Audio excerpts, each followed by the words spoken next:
Hi friends, आज আমার art চ্যালেঞ্জের ডে 15।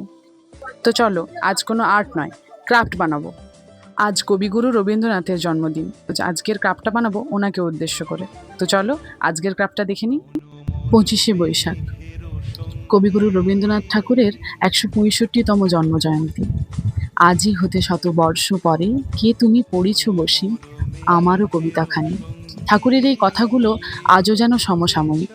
রবীন্দ্রনাথ মানেই বাঙালি, রবীন্দ্রনাথ মানেই আমাদের আবেগ, আমাদের সংস্কৃতি, আমাদের অহংকার।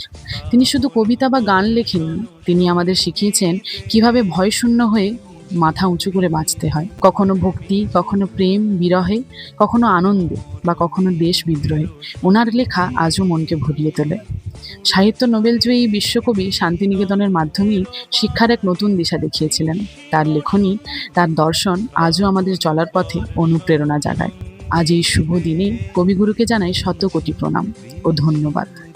আজকের ক্রাফটটি কেমন লাগলো অবশ্যই জানাবেন। দেখা হচ্ছে পরের কোনো ভিডিওতে। ততক্ষণের জন্য টাটা।